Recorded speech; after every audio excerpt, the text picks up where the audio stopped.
Hello hello everyone. Good evening ma'am. Good evening ma'am. कैसा गया modern physics का test? ठीक गया मैम। ठीक है, टेस्ट देख ले, सॉल्व कर ले। Yes ma'am.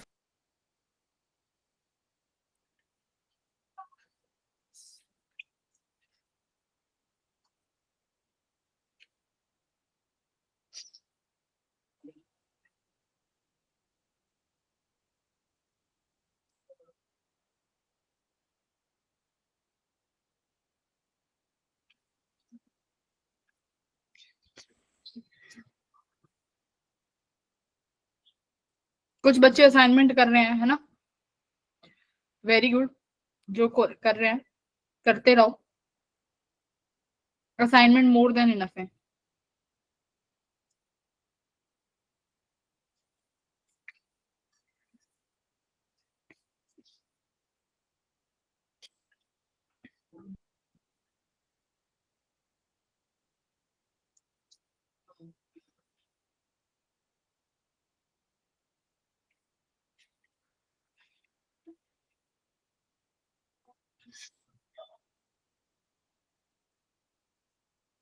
ओफ,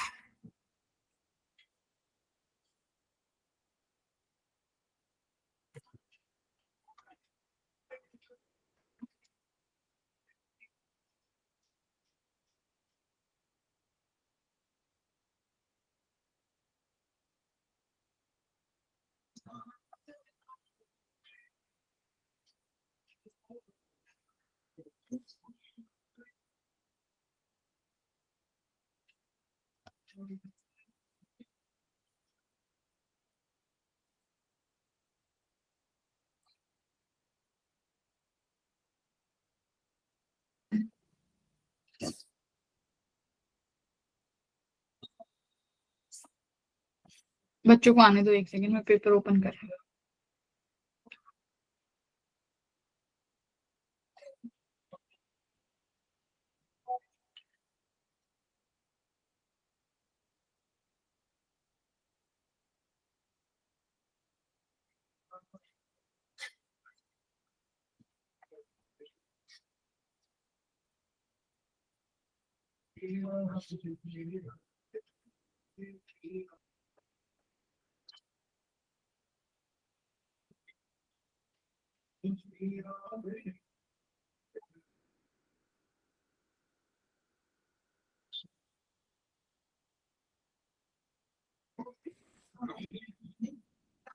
एटम का चैप्टर तुम्हारी क्लास में लास्ट कहां तक कराया था? एटम वाला एनर्जी का डिफरेंस करा दिया था, 30 की एनर्जी कितना आता है ग्राउंड स्टेट पे? शायद वो रह गया था ना।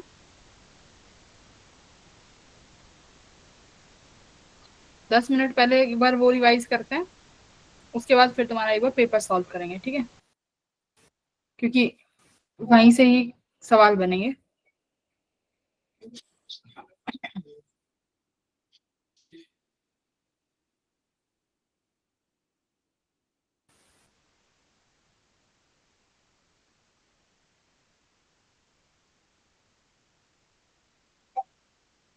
असाइनमेंट्स में जो दिक्कत आ रही है उन्हें कैसे कर रहे हो फिर बेटा?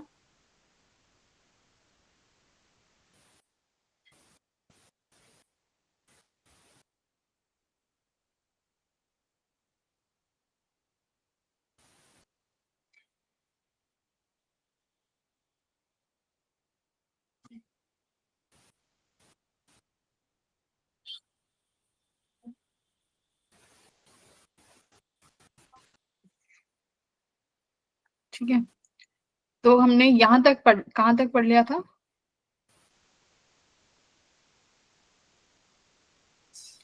लास्ट क्लास में हमने बॉस के पॉस्टुलेट्स करे थे बेटा जी, जिसमें हमने बॉस के 3 पॉस्टुलेट करे थे कि क्या कि ऑर्बिट, इलेक्ट्रॉन उन्हीं ऑर्बिट्स में घूमेगा जिनका इंटीग्रल मल्टीपल किसके बराबर होगा? h/2 पाई के, राइट? उसके बाद हमने वहां से वेलोसिटीज और रेडिएशंस, वेलोसिटी और रेडियस निकाली थी। कैसे निकाली थी? ये इक्वेशंस बनाई थी हमने, याद करो, कुछ याद है? एल एम वी आर के बराबर है इक्वेशन 1। सेकेंड इक्वेशन बनती है हमारा सेंट्रीपिटल फोर्स एफ इलेक्ट्रोस्टैटिक्स के बराबर होता है। इन दोनों को बराबर रखते हैं, M V square by R E square upon 4 pi epsilon naught R square. Correct? ये इक्वेशन बनी। Yes, ma'am. यहां से हम रेडियस निकालते हैं आर एन, ये रेडियस आ गई तुम्हारी। इस आर की वैल्यू को फिर से इक्वेशन 1 में पुट कर दो, तो यहाँ से तुम्हारे पास वेलोसिटी निकल के आ जाती है। ठीक है, दो चीज निकल के आई, रेडियस और वेलोसिटी। बट अभी भी वेलोसिटी तो देखो एन के टर्म्स में आ गई, लेकिन अभी रेडियस एन के टर्म्स में नहीं आई। रेडियस और किस चीज पर डिपेंडेंट है? देखो ई स्क्वायर कांस्टेंट है, 4 pi epsilon not constant, mass of electron constant, लेकिन वेलोसिटी वेरिएबल है। यानी अगर रेडियस को भी इंडिपेंडेंट टर्म्स में लेके आना है तो अब वेलोसिटी की वैल्यू को इसमें उठा के रखो। तो यहाँ से रेडियस और वेलोसिटी की बेटा तुम्हारे पास ये वैल्यू आ जाती है। ठीक है, रेडियस किसके बराबर आया? H square epsilon naught pi M E square. H square क्या है? तुम्हें बस ये वैल्यू याद रखनी है रेडियस की, एन स्क्वायर दे रहा, R n is equal to n square. ठीक है, H square epsilon not constant है, pi constant, mass of electron constant, electron की वैल्यू ई ये भी कांस्टेंट है। बात समझ में आई? तो तुम्हारा रेडियस किस पे डिपेंड कर रहा है? एन की पावर 2 पे, ये याद रखना है। तो रेडियस किसकी पावर पे डिपेंड करेगा? एन की पावर 2। अगर मैं यहाँ पर n की वैल्यू 1 रख देती हूँ, इक्वेशन 1 में देखो, अगर n की वैल्यू 1 रख देते हैं तो r1 की वैल्यू आ जाती है H square epsilon naught pi M E square, यानी ये एक कांस्टेंट वैल्यू है। इस कांस्टेंट वैल्यू को बोलते हैं बोहर रेडियस। यानी अगर मेरा पास n की वैल्यू 1 हो जाए और z क्या हो जाए 1, तो बोहर रेडियस कितना आ जाता है? ए नॉट। क्लियर हुआ? तो ए नॉट की वैल्यू Yes. और रेडियस की वैल्यू, यहाँ से ए नॉट की वैल्यू तुम्हें दी हुई है 5.29 10⁻⁻11 मीटर। और इसको क्या लिख सकते हो? 0.529 10⁻⁻10। तो अगर मैं इसको 1 2 3 आर्मस्ट्रॉन्ग है ना, इसमें भी 0.529 आर्मस्ट्रॉन्ग ये लिख सकती हूँ।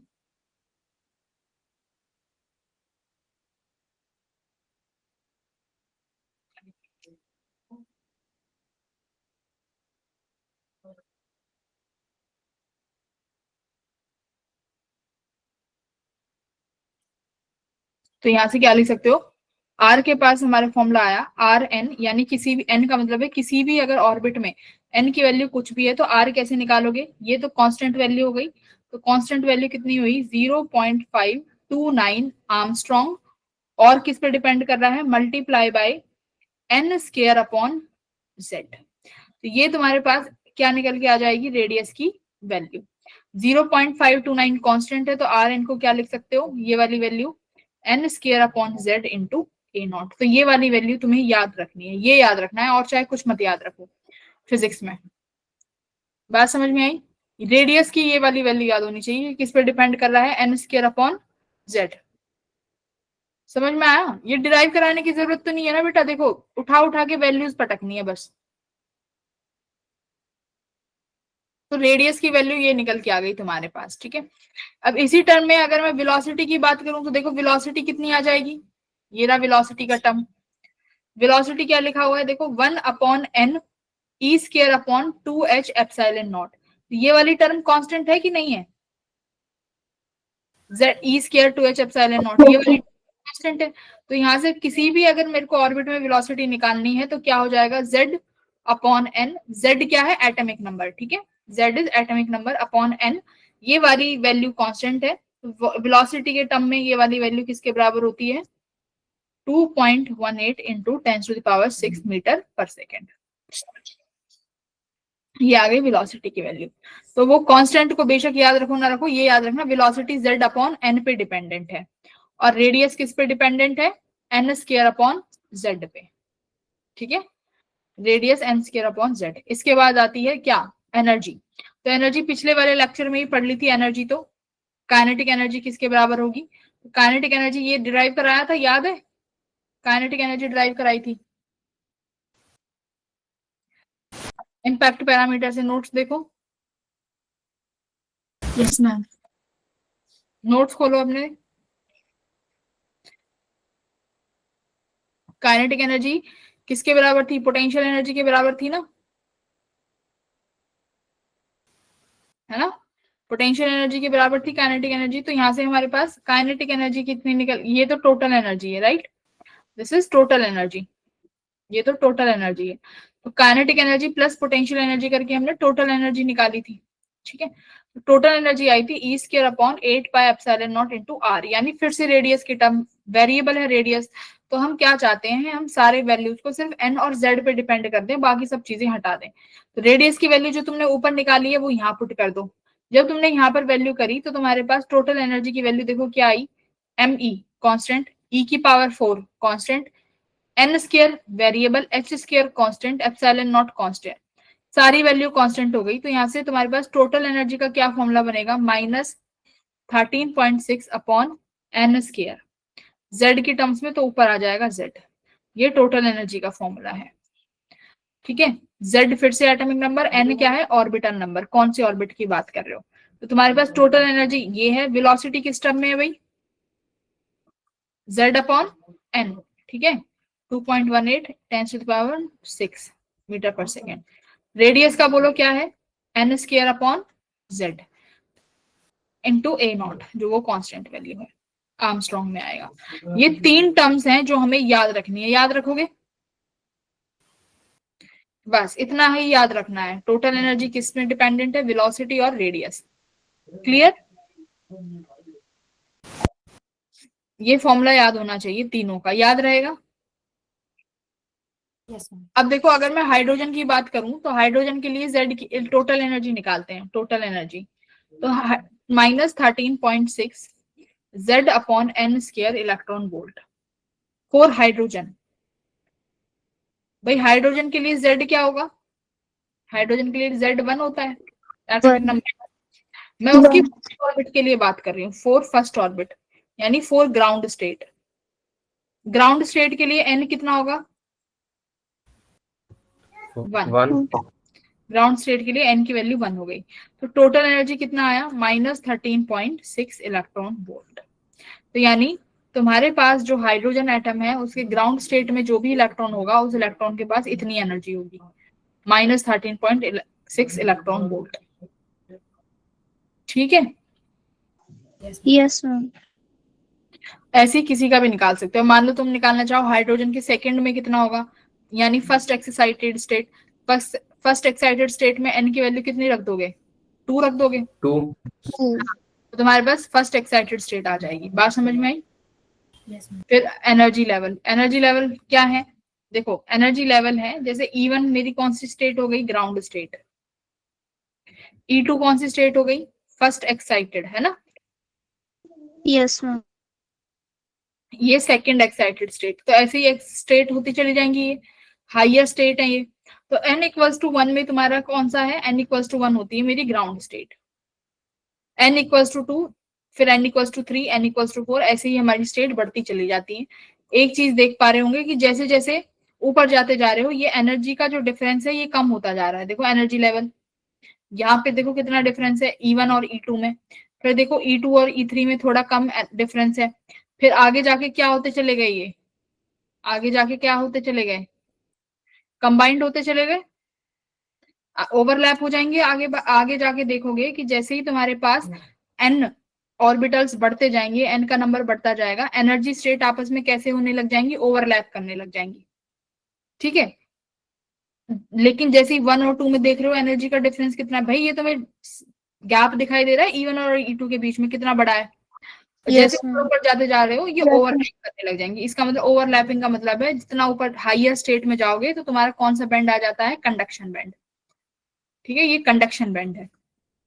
नीचे वाला वैलेंस बैंड होता है जिनके बीच में, यहाँ पर कोई, ये वाले वैलेंस बैंड का मतलब है कि अगर इन स्टेट में तुम्हारा इलेक्ट्रॉन है तो वो इलेक्ट्रॉन कंडक्शन में पार्टिसिपेट नहीं करेंगे। जो ऊपर वाले हैं जिनके जहां ओवरलैपिंग हो रही है वहां पे उनको कंडक्शन बैंड बोल देंगे। ठीक है, चलो अब एक काम करो, n इक्वल्स टू 2 के लिए हाइड्रोजन के लिए बताओ कितना होगा n इक्वल्स टू 2 पे। हाइड्रोजन निकालो n इक्वल्स टू 2 पे।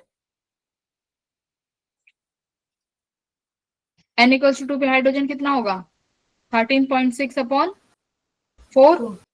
हाँ 3 पे कितना हो जाएगा -13.6 अपॉन 9। तो ये कितनी वैल्यूज हैं बताओ जरा। n इक्वल्स टू 2 पे कितना है 1 पॉइंट।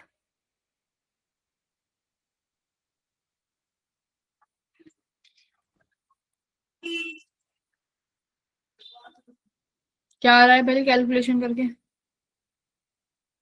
-3.4 आ रहा है मैम, n की वैल्यू 2।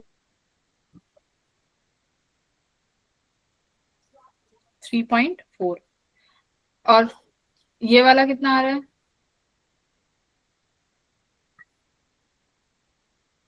13.6 डिवाइडेड बाय 9 करो 1.5। ठीक है, ये आया माइनस का 1.5 इलेक्ट्रॉन वोल्ट, ये आया माइनस का 3.4 इलेक्ट्रॉन वोल्ट। तो देखो पहले वाले में कितने का एनर्जी डिफरेंस है भाई, एटलीस्ट 10 का। अगर मैं E1 Yes, माइनस ma'am. मैं अगर Yes, ma'am. हाँ अगर मैं E2 माइनस E1 करूँ तो 10 इलेक्ट्रॉन वोल्ट आया। लेकिन वहीं अगर मैं E3 माइनस E2 कर रही हूँ तो मेरे पास कितना आ रहा है 1.5 समथिंग ही आएगा एनर्जी डिफरेंस। तो ये एनर्जी का डिफरेंस की ही बात कर रही थी कि जितने जैसे ऊपर जाते जाओगे एनर्जी का डिफरेंस कम होता चला जाएगा। अब देखो मान लो मेरे पास यहाँ ग्राउंड स्टेट में कोई एटम इलेक्ट्रॉन है, मेरे को बेटा इस ग्राउंड स्टेट से उसको n इक्वल्स टू 2 में भेजना है, ट्रांजिशन करानी है। तो इस इलेक्ट्रॉन को कितनी एनर्जी की रिक्वायरमेंट है, कितनी एनर्जी की रिक्वायरमेंट है 10 इलेक्ट्रॉन वोल्ट। 10.2 है ना, एग्जैक्टली बात करें तो 10.2 इलेक्ट्रॉन वोल्ट की रिक्वायरमेंट है अगर मुझे n इक्वल्स टू 1 से 2 में भेजना है तो, राइट। मान लो अगर तुम्हारे पास अब कोई एक ऐसा फोटोन आता है, एक ऐसा फोटोन आ रहा है जिसके पास कितनी एनर्जी है सिर्फ 8 इलेक्ट्रॉन वोल्ट की, तो क्या तुम्हारा ये इलेक्ट्रॉन इस फोटोन को एब्जॉर्ब करेगा, बताओ। तुम्हारे पास एक फोटोन तुम्हारे इलेक्ट्रॉन को कितनी एनर्जी चाहिए बताओ 10.2। 10.2 चाहिए और आ रहा है 8 इलेक्ट्रॉन वोल्ट का, तो तुम्हारा इलेक्ट्रॉन इस फोटोन की एनर्जी को एब्जॉर्ब नहीं करेगा। ठीक है, तो इलेक्ट्रॉन सिर्फ उन्हीं एनर्जी को एब्जॉर्ब करेगा जो उसे किसी एक्साइटेड स्टेट में भेज सकें। तो दूसरी एक्साइटेड स्टेट कौन सी है भाई E3। तो E3 में जाने के लिए उसे कितनी एनर्जी चाहिए बताओ 1.4। है नहीं 1 से E3, तुम 1 से E3 भेज रहे हो ना, देखो 1 से E3 जा रहा है वो 12.1। 12.1, वेरी गुड, है ना। तो 1 से अगर 3 में भेजना है तो 12.1 इलेक्ट्रॉन वोल्ट की एनर्जी चाहिए भाई, डिफरेंस ही तो चाहिएगा एनर्जी का, बात समझ रहे हो। E3 में तुम्हारे पास वही इलेक्ट्रॉन आ सकता है जिसके पास कितनी एनर्जी हो 1.5 इलेक्ट्रॉन वोल्ट की। तो 1.5 इलेक्ट्रॉन वोल्ट कब आएगा तुम्हारे पास, जब तुम्हारे पास n इक्वल्स टू 1 वाला जो इलेक्ट्रॉन है वो कितने एनर्जी का फोटोन एब्जॉर्ब करेगा 12.1 एनर्जी का, तभी -1.5 होगी, हाँ है ना, तब इलेक्ट्रॉन ऊपर पहुंच जाएगा। तो अगर मान लो कोई इलेक्ट्रॉन आता है 11 कोई फोटोन आता है 11 इलेक्ट्रॉन वोल्ट की एनर्जी लेके, तो क्या तुम्हारा इलेक्ट्रॉन उसे एब्जॉर्ब करेगा, नहीं करेगा। बात समझ में आ रही है। तो इलेक्ट्रॉन सिर्फ उन्हीं एनर्जीज को एब्जॉर्ब करेगा जो उसको क्या करा सके, किसी भी एक्साइटेड स्टेट में ट्रांजिशन करा दे। ये बात समझ में आई। तो इनके बीच वाले जो एनर्जी फोटोन्स हैं उनको क्या करेगा तुम्हारा इलेक्ट्रॉन रिजेक्ट कर देगा, उसे एक्सेप्ट नहीं करेगा। इतनी बात समझ में आई। Yes ma'am. हाँ अब बताओ अगर 9 इलेक्ट्रॉन वोल्ट का आएगा तो क्या होगा, उसको भी एब्जॉर्ब नहीं नहीं करेगा। करेगा। हाँ नहीं करेगा। उसको भी एब्जॉर्ब नहीं करेगा। ठीक है, अब ये बताओ अगर मान लो अब उल्टा होता है, तुम्हारे हायर एनर्जी स्टेट में से कोई इलेक्ट्रॉन नीचे आना चाहता है, देखो ध्यान से, हाँ,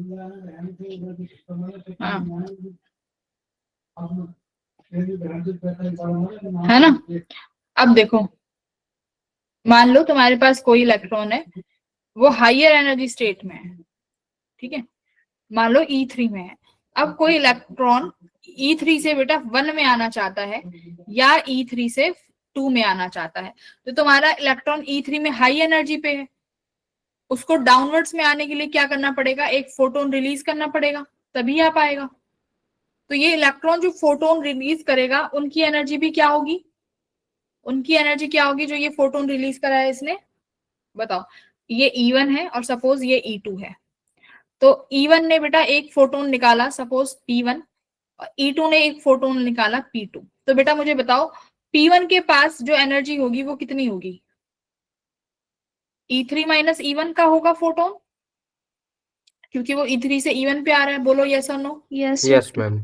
और यही एनर्जी, और फोटोन की एनर्जी किसके बराबर होती है, hc अपॉन लैम्डा या h न्यू, ठीक है। सिमिलरली जो E2 वाला होगा वो कितना निकालेगा, E3 minus E2, Yes, correct, hc upon lambda. मान लो ये 1 है और ये 2 है, तो इनके कॉरेस्पॉन्डिंग एक वेवलेंथ है, और अगर मैं बात करूं तो एक h न्यू भी होगी, करेक्ट। तो यानी एक फोटोन जो रिलीज होगा उसके पास अपनी खुद की क्या होगी, एक वेवलेंथ होगी, और उसके कॉरेस्पॉन्डिंग एक फ्रीक्वेंसी होगी। ये चीज समझ में आई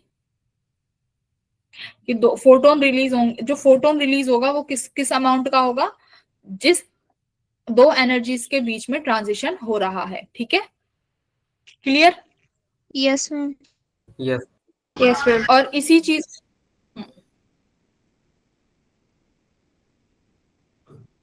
अब देखो अगर ये वाला फॉर्मूला था मेरे पास, E equals to N square 13.6 upon N square into Z electron volt. अगर एन की वैल्यू इनफाइनाइट कर दें तो एनर्जी कितनी हो जाएगी, एनर्जी 0 इलेक्ट्रॉन वोल्ट हो जाएगी। इसका मतलब अब तुम्हारा इलेक्ट्रॉन बाउंडेड नहीं है, अब तुम्हारा इलेक्ट्रॉन एटम के बाहर आ गया, है ना। जब एनर्जी कितनी हो गई, अगर एनर्जी 0 इलेक्ट्रॉन वोल्ट हो गई तो तुम्हारा इलेक्ट्रॉन कहाँ गया, एटम के बाहर आ जाएगा। बात समझ में आई, अनबाउंडेड स्टेट हो जाएगी। कैसी स्टेट हो जाएगी, अनबाउंडेड स्टेट। क्लियर है इतना, हाँ या ना। yes, ma'am. ओके, अभी देखो जैसे हमने पढ़ा था कि मान low electron second energy level में से फर्स्ट पे आता है, तो यहाँ पर तुम लिखोगे कि ये जो फोटोन रिलीज हुआ है इसके पास एनर्जी है h new which is equal to E2 minus E1, correct. h new equals to E2 कितना हो जाएगा, 13.6 upon n square minus 13.6 n1 square. ये पढ़ के आए हैं अभी इलेक्ट्रॉन वोल्ट, Yes. यही रहा है। अगर हाइड्रोजन है तो Z इक्वल्स टू 1 हो जाएगा, अगर कुछ और एटम होगा तो उसमें Z अपने आप लगा देना, मैं हाइड्रोजन मान के चल रही हूँ। तो ये h न्यू इक्वल्स टू 13.6 बाहर ले लूं, तो यहाँ क्या बचेगा, 1 upon n2 square minus 1 upon n1 square, बच गया ये। तो इस तरीके से हम किसी भी जो भी चीज पूछी जाएगी कि कितना फ्रीक्वेंसी निकलेगा, कितना लैम्डा निकलेगा, मान लो लैम्डा के टर्म्स में है तो एससी अपॉन लैम्डा ले लेना, ठीक है। तो इस तरीके से ये वाले इक्वेशंस बनके सवाल सॉल्व करे जाते हैं। Clear, Yes, ma'am.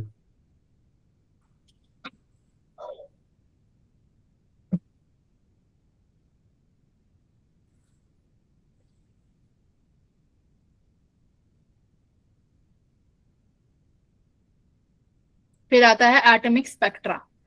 Atomic spectra का मतलब क्या है, देखो बेटा मेरे पास यहाँ पर ये कोई गैस है, ठीक है, कोई एटॉमिक गैस होगी, करेक्ट, किसी भी एटम की गैस हो सकती है। मान लो यहाँ से तुम कैसी लाइट क्रॉस करा रहे हो, यहाँ पे कॉन्टिन्यूस वेवलेंथ आती है, कॉन्टिन्यूस वेवलेंथ है, कॉन्टिन्यूस रेडिएशन से मतलब व्हाइट कलर मान लो, ठीक है, तुमने यहाँ से व्हाइट कलर को पास कराया, कॉन्टिन्यूस छोड़ो। व्हाइट कलर का मतलब क्या है, उसमें सारी वेवलेंथ होंगी, राइट। व्हाइट कलर का मतलब क्या है, उसमें सारी वेवलेंथ होंगी, हाँ या ना। व्हाइट कलर में, भाई व्हाइट कलर में सातों कलर होते हैं ना विबग्योर के, कंसिस्ट, हर एक वेवलेंथ मिलती है व्हाइट कलर में। कोई भी वेवलेंथ आप ढूंढ सकते हो, व्हाइट कलर में सारी वेवलेंथ मिलेंगी। अब इस गैस एटम से आपने इसको पास किया व्हाइट कलर को, तो अब हम यहाँ पे दो चीजें देखते हैं इस गैस का। क्या देखते हैं, एक तो देखेंगे बेटा एब्जॉर्प्शन स्पेक्ट्रा, क्या एब्जॉर्प्शन स्पेक्ट्रा, ठीक है। दूसरा क्या देखते हैं इस गैस का, इमिशन स्पेक्ट्रा। समझ में आई? इमिशन स्पेक्ट्रा, इमिशन स्पेक्ट्रा वो होगा, इमिशन का समझ में आया? इमिशन स्पेक्ट्रा क्या होगा कि तुम्हारा हायर एनर्जी लेवल से फोटोन लोअर लोअर एनर्जी पे आ रहा है तो क्या रिलीज करेगा, क्या इमिट करेगा? एक फोटोन इमिट करेगा।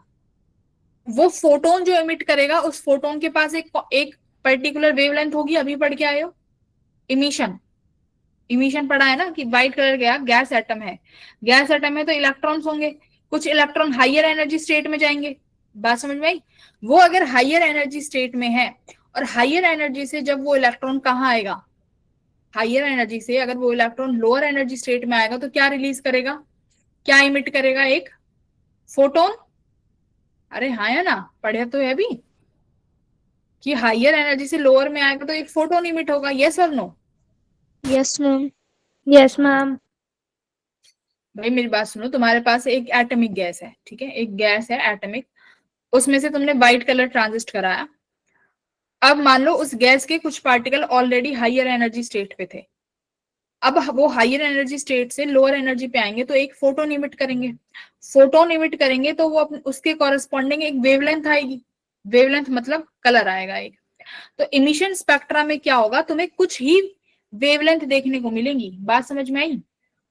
कुछ कॉन्टिन्यूअस स्पेक्ट्रम नहीं मिलेगा, कुछ वेवलेंथ ही देखने को क्यों मिली पता है ना? कुछ ही वेवलेंथ क्यों देखने को मिलेंगी?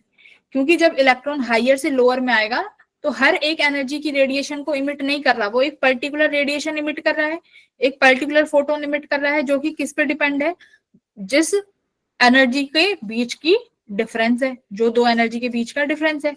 सिमिलरली एब्जॉर्प्शन स्पेक्ट्रा बताओ, अगर इलेक्ट्रॉन लोअर एनर्जी स्टेट में पड़े हुए हैं, अगर उन्हें हायर एनर्जी स्टेट में भेजना है तो ये इलेक्ट्रॉन एक पर्टिकुलर अमाउंट के फोटोन को ही एब्जॉर्ब करेंगे। अभी पढ़ा है एब्जॉर्प्शन स्पेक्ट्रा, एक पर्टिकुलर अमाउंट की एनर्जी को ही एब्जॉर्ब करेंगे। मैंने बताया था 10 को रिजेक्ट कर देगा, 8 को रिजेक्ट कर देगा, उसे तो ये एब्जॉर्ब नहीं करेगा। यस और नो? कि करेगा? नहीं करेगा ना एब्जॉर्ब। तो एब्जॉर्प्शन स्पेक्ट्रा में भी क्या पाया गया, एब्जॉर्प्शन स्पेक्ट्रा में भी कॉन्टिन्यूअस चीजें ना मिलके क्या मिली, कुछ कुछ पर्टिकुलर वेवलेंथ ही देखने को मिली। तो यही एटॉमिक स्पेक्ट्रा है। अब थोड़ा सा डिटेल में पढ़ते हैं कि क्या है।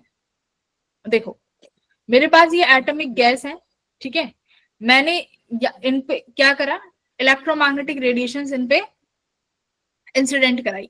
तो इसमें क्या होगा, तुम्हारे पास टोटल 7 कलर होंगे, मतलब किसी भी चीज में यहाँ पे टोटल 7 कलर होंगे। लेकिन जब हमने इसका इमिशन स्पेक्ट्रा देखा तो मुझे कंटिन्यूअस वेवलेंथ ना मिलके क्या मिली, कुछ ही वेवलेंथ दिखाई दे रही है। देख रही है, या तो ग्रीन दिखी है, या फिर ये येलो येलो दिखा है, और या फिर ये पिंक और ये रेड। इनके बीच का जो भी स्पेक्ट्रम था वो क्या मिला है, गायब है ना, मिसिंग है ना भाई। इनके बीच में भी तो कुछ वेवलेंथ होंगी, वो सारी क्या है, मिसिंग है।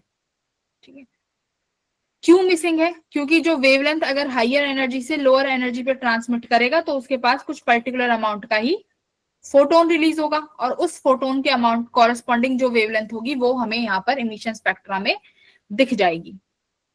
ये हुआ इमिशन लाइन स्पेक्ट्रा।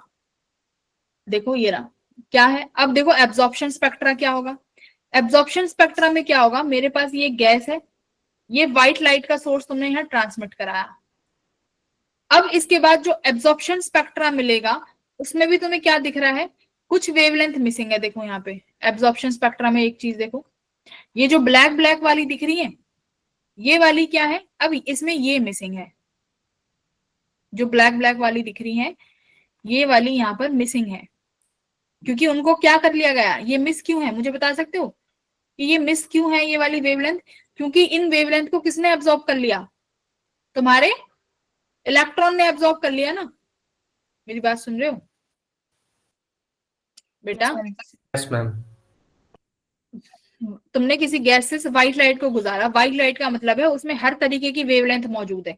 हर तरीके की वेवलेंथ मौजूद का मतलब क्या है, वहां पर उस वेवलेंथ के कॉरेस्पॉन्डिंग एक फोटोन होगा जिसकी एनर्जी hc/λ होगी। अब मान लो तुम्हारे पास यहाँ ग्राउंड स्टेट में बहुत सारे इलेक्ट्रॉन पड़े हुए हैं n = 1 में। अब अब जैसे ही ये इतनी सारी व्हाइट लाइट के फोटोन्स आएंगे, व्हाइट लाइट की एनर्जी आ रही है, तो व्हाइट लाइट की एनर्जी में से क्या होगा, ये इलेक्ट्रॉन बेटा हर एनर्जी को तो एब्जॉर्ब नहीं करेगा ना, अभी पढ़ के आए हो, सिर्फ कुछ ही एनर्जीज होंगी जिन्हें ये एब्जॉर्ब कर लेगा, करेक्ट। तो कुछ कलर की एनर्जीज को इसने क्या करा, ऑब्जॉर्व कर लिया। क्यों? क्योंकि ये कहां चला जाएगा, हाइयर स्टेट में कुछ इलेक्ट्रॉन्स पहुंच जाएंगे। तो जिनको एब्जॉर्ब कर लिया गया, तो जब उनका स्पेक्ट्रा देखोगे तो वो यहां मिसिंग हो जाएंगी कि नहीं हो जाएंगी, वो वेवलेंथ, क्योंकि वो तो एब्जॉर्ब हो गई। तो एब्जॉर्ब हो गई तो दो बार थोड़ी ना दिखेंगी। तो जब उनका स्पेक्ट्रा देखा गया तो कुछ वेवलेंथ क्या मिली, मिसिंग मिली। इसका रीजन पता चला क्यों मिसिंग मिली, क्योंकि उनको इलेक्ट्रॉन ने क्या कर लिया, एब्जॉर्ब कर लिया। देखो इस चीज का जवाब रदरफोर्ड नहीं दे पाया था कि अगर मैंने गैस में से व्हाइट लाइट गुजारी तो कुछ वेवलेंथ कहाँ चली गई। मेरी बात सुन रहे हो? ये देखा है कि जब हमने व्हाइट लाइट उसमें से पास कराई और उसका हमने एब्जॉर्प्शन स्पेक्ट्रम देखा, तो हमने देखा कि कुछ वेवलेंथ मिली ही नहीं, जबकि व्हाइट लाइट में तो सारा वेवलेंथ मिलना चाहिए, 400 से लेके 700 नैनोमीटर, 400 से यानी विबग्योर से लेके तुम्हारी 700 रेड कलर तक सारी मिलनी चाहिए ना। बट कुछ मिसिंग हो गई। वो मिसिंग क्यों ही पता चल गया, क्योंकि एब्जॉर्ब कर ली, वो हो गई एब्जॉर्प्शन स्पेक्ट्रा में। इमिशन स्पेक्ट्रा में पता चला कि इमिशन स्पेक्ट्रा क्या हुआ, इमिशन में क्या होगा, इमिशन स्पेक्ट्रा में क्या होगा, इमिशन स्पेक्ट्रा में ये है कि तुम्हारे एटॉमिक गैस और वेपर को मतलब हमने हाई पोटेंशियल डिफरेंस से कनेक्ट कर दिया, तो यानी तुम्हारे जो एटॉमिक पार्टिकल है उनको क्या मिला होगा, वो हाई एनर्जी स्टेट में गए होंगे। हाई एनर्जी स्टेट में जाने के बाद उन इलेक्ट्रॉन मतलब हमने क्या किया, इलेक्ट्रॉन्स को हायर एनर्जी स्टेट पे पहुंचा दिया। किस तरीके से, पोटेंशियल डिफरेंस लगा के या फिर कैसे, थर्मल एनर्जी देके, कुछ भी करके तुमने उन इलेक्ट्रॉन्स को हायर एनर्जी स्टेट पे पहुंचा दिया। अब जब वो इलेक्ट्रॉन हायर एनर्जी स्टेट पे पहुंच गए तो अब हम उनका एक स्पेक्ट्रम निकालेंगे कि जब ये इलेक्ट्रॉन ऊपर से नीचे आएंगे तो किस तरीके की वेवलेंथ प्रोड्यूस करेंगे, किस तरीके का स्पेक्ट्रम देखने को मिलेगा। तो हमने देखा कि एक कंटिन्यूअस कलर ना मिलके सिर्फ कुछ ही वेवलेंथ मिली है। बात समझ में आए?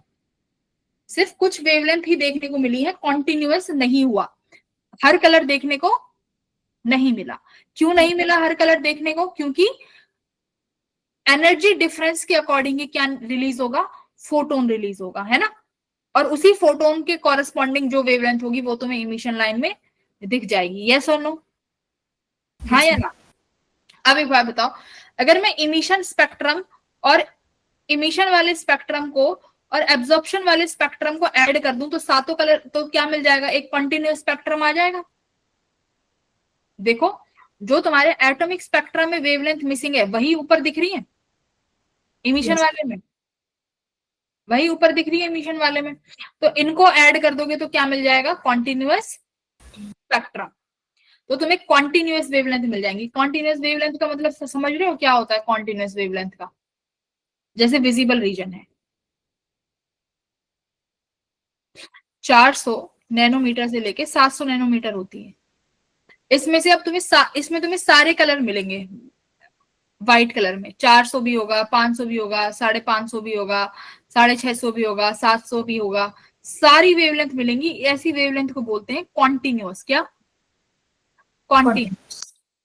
अब मान लो 400 मिल गया, 500 नहीं मिला, फिर 600 मिल गया, 700 नहीं मिला, 750 नहीं मिला, मतलब मान लो 600 के बाद हमें ना हमें मान लो कितना हुआ है, हाँ, फिर हमें कितना मिल रहा है, सीधा 700 मिल रहा है। इसके बीच की वेवलेंथ नहीं मिल रही। तो ये वेवलेंथ जो आ रही है इन्हें क्या बोलेंगे, ये होंगी डिस्क्रीट वैल्यू। ये कैसी है, ये डिस्क्रीट वैल्यू है ना, कि एक पर्टिकुलर वैल्यू मिल रही है, कॉरेस्पॉन्डिंग में कॉन्टिन्यूअस नहीं मिल रहा। ओके, अब मुझे इस चीज का कोई एक्सप्लेनेशन दे सकता है कि जो एटॉमिक स्पेक्ट्रा में मिसिंग है वेवलेंथ वो इमिशन में ही क्यों दिखाई दे रही है? बताओ। एटॉमिक स्पेक्ट्रा में मिसिंग वेवलेंथ जो है वो इमिशन में दिखाई दे रही है। बहुत इजी है, तुम्हें पता है क्यों? मैम क्योंकि जो इलेक्ट्रॉन पहले ऑब्जॉर्व कर रहा था वो रिलीज कर रहा है। हाँ, है ना। देखो जो जिस इलेक्ट्रॉन को नीचे से ऊपर जाने में, मान लो दोनों चीजों को यहां ट्राई करके देखते हैं। देखो मैंने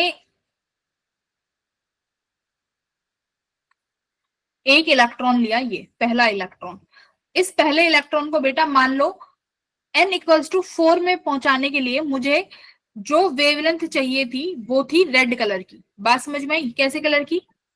सपोज करो वो रेड कलर की थी, ठीक है। बात समझ में आ रही है? तो एब्जॉर्प्शन में कौन सा कलर मिस हो जाएगा? एब्जॉर्प्शन में कौन सा कलर मिस होगा? रेड। रेड मिस हो गया। अब एक बात मानो, तुमने इसको अब ऊपर पहुंचा रखा है इस इलेक्ट्रॉन को 4 में। अब जब तुम इमिशन स्पेक्ट्रा देखोगे तो ये इलेक्ट्रॉन जब वापस नीचे आएगा तो कौन से कलर का फोटोन रिलीज करेगा? रेड। रेड कलर का फोटोन रिलीज करेगा। अब ये रेड कलर तुम्हें किस में दिख जाएगा? इमिशन में दिख जाएगा। Emission spectrum. हाँ, अब ये रेड कलर तुम्हें इमिशन स्पेक्ट्रम में दिख जाएगा। तो बात समझ में आ गई कि एब्जॉर्प्शन स्पेक्ट्रा में जो कलर मिसिंग होगा वो किस में मिल जाएगा? Emission spectrum. इमिशन वाले में। पल्ले पड़ रहा है? Yes ma'am. हाँ, तो ये रदरफोर्ड नहीं बता पाए थे कि ऐसा क्यों, ऐसी वैल्यूज हमें क्यों मिल रही है। तो ये यहाँ पर बहुत इसको काफी अच्छे से समझाने में वो सक्सेसफुल रहे। तो एब्जॉर्प्शन स्पेक्ट्रा ये बहुत अच्छे से समझा पाए। तो इमिशन और एब्जॉर्प्शन दोनों को मिला दोगे तो कैसी वेवलेंथ मिल जाएगी? कॉन्टिन्यूअस स्पेक्ट्रम मिल जाएगा, जिसे अपना विबग्योर बोलते हैं, ठीक है। व्हाइट लाइट कॉन्टिन्यूअस स्पेक्ट्रम मिलेगा, ठीक है। उसके बाद होती है स्पेक्ट्रल सीरीज, ठीक है। जैसे कि स्पेक्ट्रल सीरीज का मतलब है, देखो क्या, इसमें पहले हम पढ़ते हैं लाइमन सीरीज, बाल्मर सीरीज, ठीक है। देखो यहाँ पे आ जाते हैं, चलो पहले पढ़ो बाल्मर सीरीज क्या होती है। सबसे पहले हम पढ़ने जा रहे हैं कि बेटा बाल्मर फॉर्मूला क्या होता है। मेरी बात समझ में आई?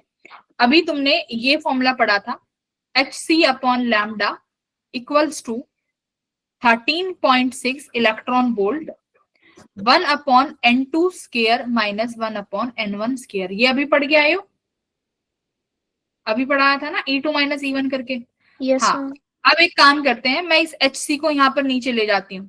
तो ये हो गया 1 अपॉन, यहाँ बचा Hc। इनको जब सॉल्व करते हो तो मेरे पास एक कांस्टेंट आता है जिसे क्या बोलेंगे? Rydberg constant.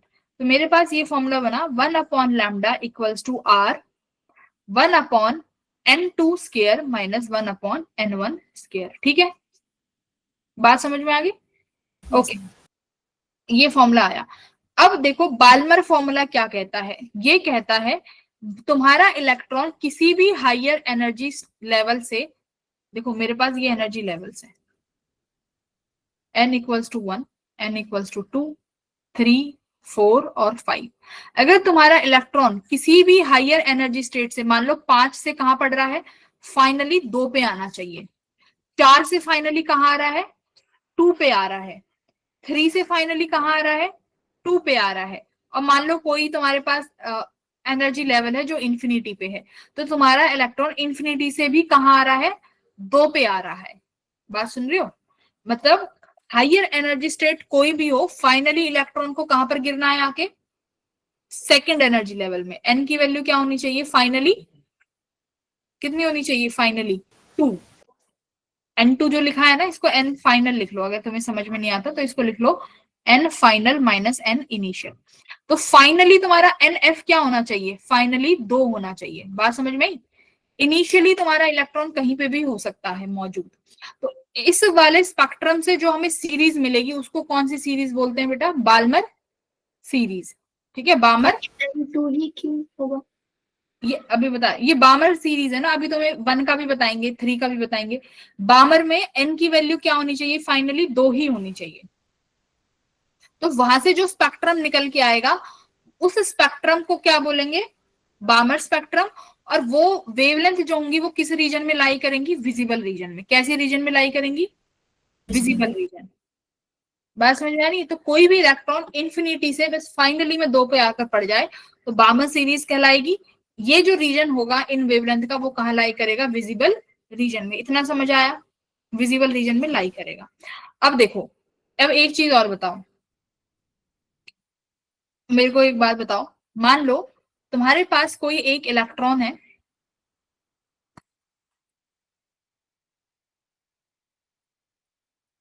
ये 5 एनर्जी लेवल, ये n इक्वल्स टू 4,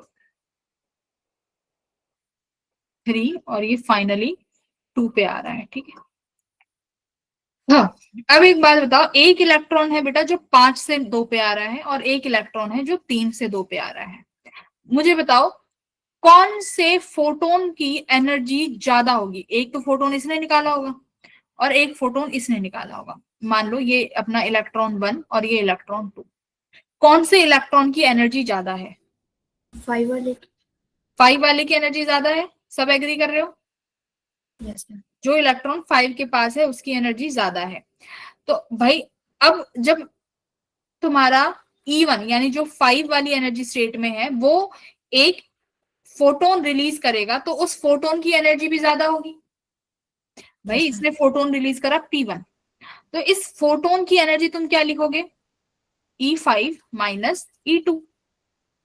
जो E2 है ये फोटोन रिलीज कर रहा है तुम्हारा P2, इस P2 की एनर्जी क्या लिखोगे? E3 minus E2। तो एनर्जी डिफरेंस किस में ज्यादा है? 5 में माइनस 2 में। तो इसका मतलब इसके कॉरेस्पॉन्डिंग जो तुम्हारा फोटोन होगा उसकी एनर्जी होगी Hc अपॉन लैम्डा 1, इसकी होगी Hc अपॉन लैम्डा 2। अब एक बार बताओ, एनर्जी तो तुमने सही बता दी कि energy of photon 1 is greater than energy of photon 2। बात सही है?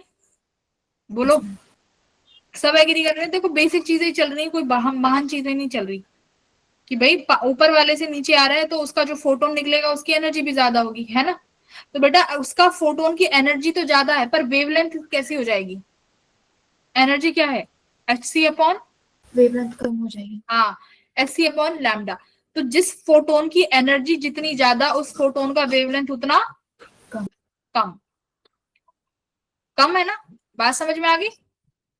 फोटोन, हाँ।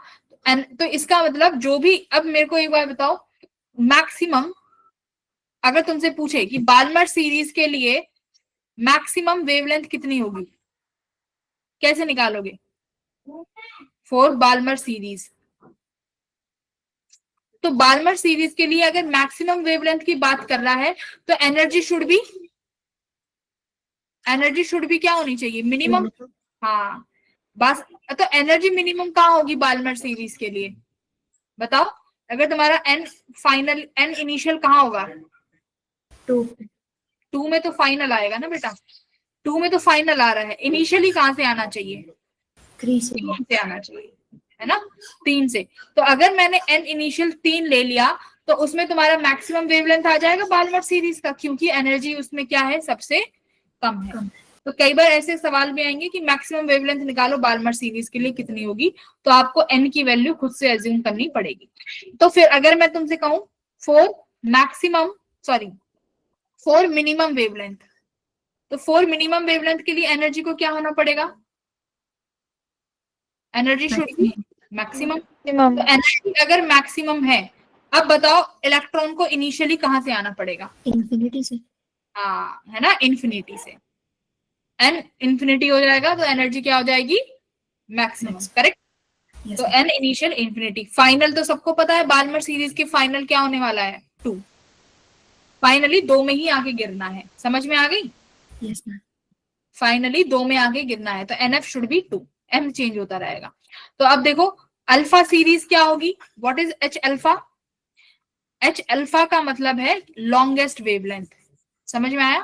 तो कई बार तुम्हें ये ना देके, कई बार ये भी नहीं देंगे कि फाइंड द लॉन्गेस्ट वेवलेंथ, क्या पूछेंगे सीधा? Find the alpha wavelength for Balmer series. सीधा सवाल ऐसे आ सकता है, find the alpha wavelength for Balmer series. तो अल्फा वेवलेंथ अगर आ गया तो समझ जाओगे कि कौन सी वेवलेंथ की बात कर रहा है? Longest wavelength.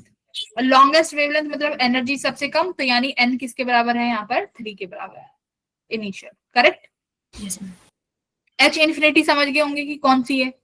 एच अल्फा, उसके बाद एच इन्फिनिटी। कौन सी है H infinity? Shortest wavelength. H infinity का मतलब शॉर्टेस्ट वेवलेंथ हो जाएगा कि नहीं हो जाएगा बेटा?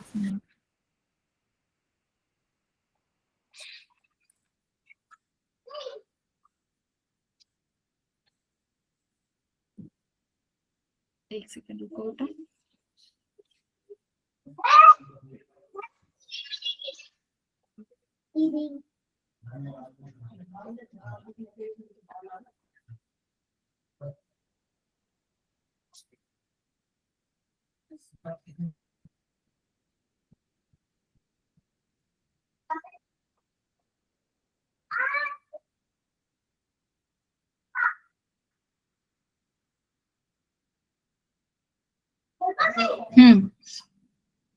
क्लियर हुआ? Yes ma'am. Yes ma'am.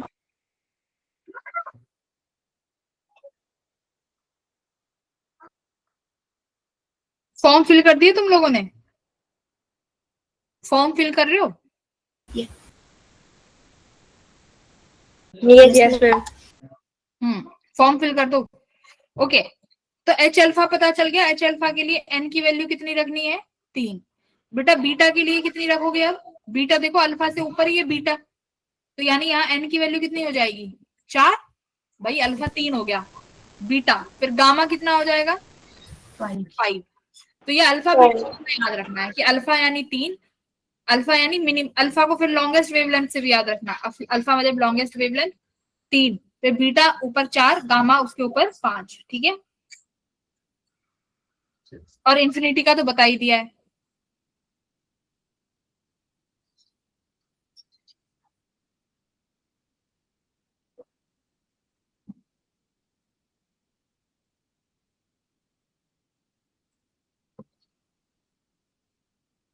तो ये था बाल्मर सीरीज। तो बाल्मर सीरीज की सारा स्पेक्ट्रम कहां पर मिलेगा देखने को? विजिबल रीजन में। ये सारा जो स्पेक्ट्रम आया है एच अल्फा गामा बीटा, ये किस रीजन में है? Visible region. दिखाई दे रहा है ना, हरा लाल, यस मैम। ये सब विजिबल रीजन में है। अब देखो इसके बाद फिर क्या है? Lyman series.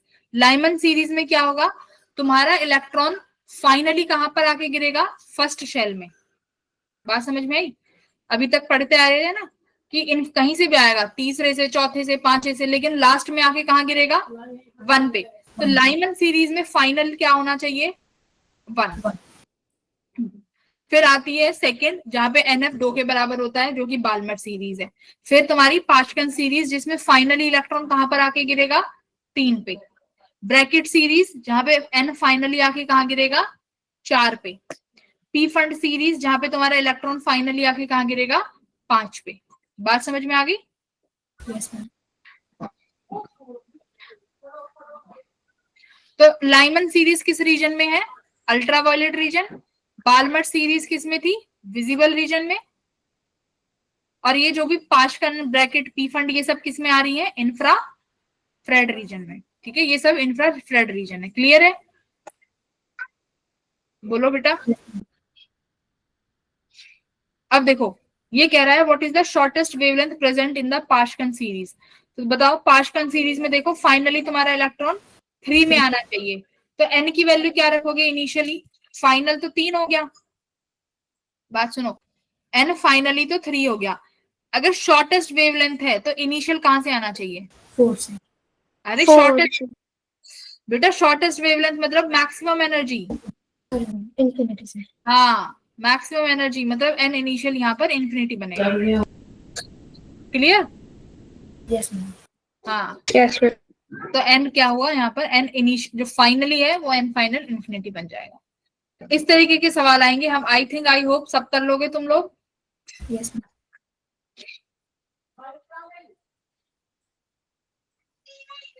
अब हम तुम्हारा क्या सॉल्व करते हैं? पेपर। ठीक है, देखते हैं तुम्हारे पेपर में क्या पूछा है। हाँ जी, बताओ। ये सब तो कराया है, ड्यूअल नेचर तो कराया है आराम से। Maximum kinetic energy versus frequency करो। तो काइनेटिक एनर्जी और फ्रीक्वेंसी का स्लोप क्या देता है?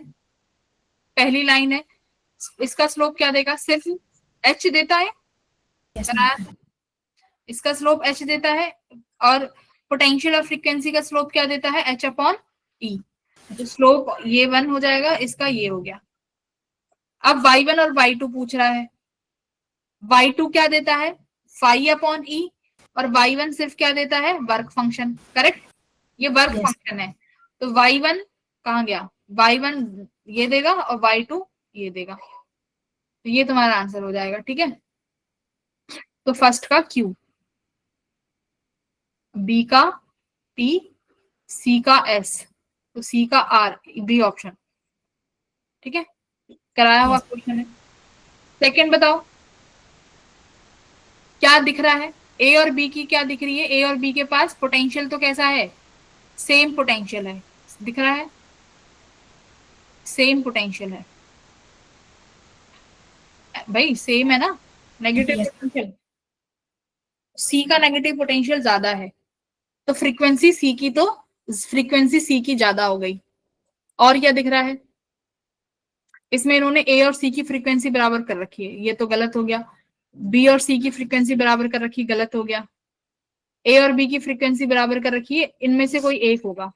अब और बताओ, अब बात करते हैं इंटेंसिटी की, क्या ए और बी की इंटेंसिटी बराबर है, No, मैम। नहीं है ना, क्योंकि बी का फोटो करंट ज्यादा है, तो कौन सा ऑप्शन सही है, ए ऑप्शन।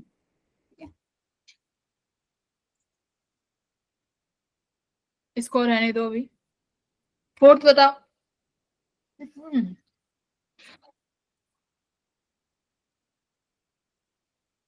फोर्थ क्या किया के आए हो,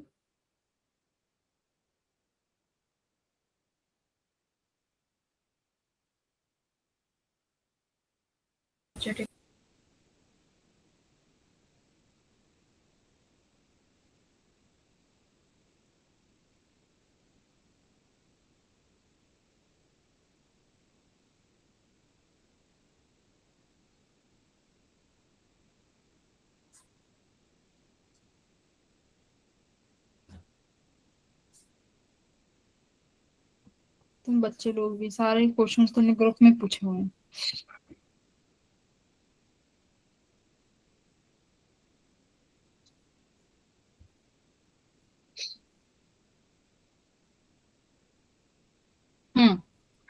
तो क्या कह रहा है कि हमारे पास एक सोर्स है जिसका पावर दिया हुआ है और इतनी emit photo energetic photons of 5 electron volt, यानी तुम्हें एनर्जी ऑफ 1 फोटोन दी हुई है।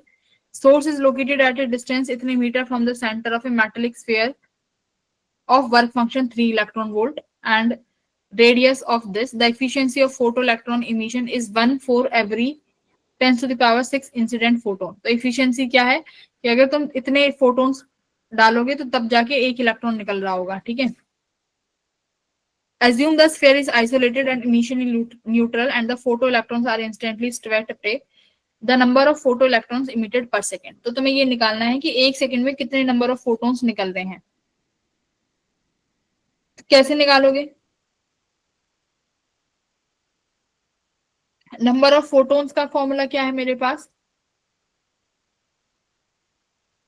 Power upon energy of 1 electron, यही है, बताओ, power upon energy of 1 electron, यही है। एक इलेक्ट्रॉन की एनर्जी चाहिएगी और एक पावर चाहिएगी। ठीक है, तो एक फोटोन की एनर्जी तो मुझे 5 इलेक्ट्रॉन वोल्ट दे ही रखी है, 5 इलेक्ट्रॉन वोल्ट को वोल्ट में चेंज कर लेना, तो energy of 1 photon 5 into 1.6 into 10 to the power -16, तो ये तुम्हारे पास, सॉरी -19, तो ये 16 पंजे कितना बनेगा 8, तो 8 इंटू 10 टू द पावर -19, तो एक इलेक्ट्रॉन की एनर्जी मेरे पास आ चुकी है। अब हमें चाहिएगी बेटा पावर। पावर कैसे निकालोगे सोर्स ऑफ लाइट की, तो देखो पावर तो दे रखी है कितनी, 3.2 into 10 to the power -3 watt, इस सोर्स की पावर तो दे रखी है। लेकिन एक चीज देखो कि हमें इस सोर्स की कितनी पावर रिसीव होगी, है ना, इस सोर्स की कितनी पावर हमें रिसीव होगी, क्योंकि सोर्स कहाँ रखा हुआ है, source is located at a distance of 0.8 metre from the centre of stationary metallic sphere of work function 3.0 electron volt. मान लो मेरे पास एक ये स्फीयर है जिसके सेंटर से तुम्हारा सोर्स, यानी जो सोर्स ये एनर्जी रिलीज कर रहा है, वो कितनी दूरी पे रखा हुआ है, 0.8 मीटर की दूरी पे रखा हुआ है। इस स्फीयर की रेडियस तुम्हें दे रखी है r 8.0 this.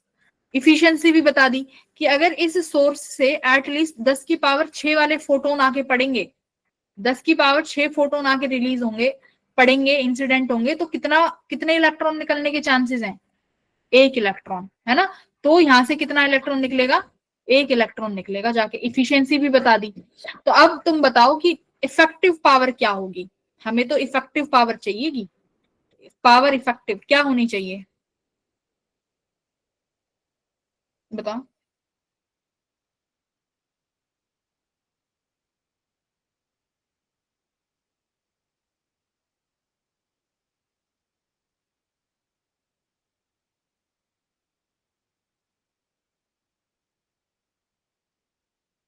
Hmm effective power कैसे निकालोगे? इस पावर में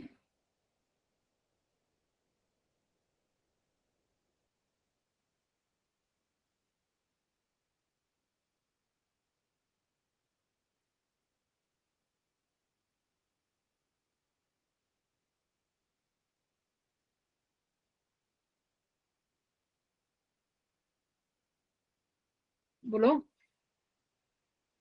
देखो यहाँ से सब फोटोन्स निकल के जा रहे हैं, तो मेरे को यहाँ से इफेक्टिव एरिया लेना पड़ेगा कि कितने इफेक्टिव एरिया पे ये फोटोन्स जाकर इंसिडेंट होंगे। ठीक है, ये मेरे पास कुछ इफेक्टिव एरिया बनेगा इसका।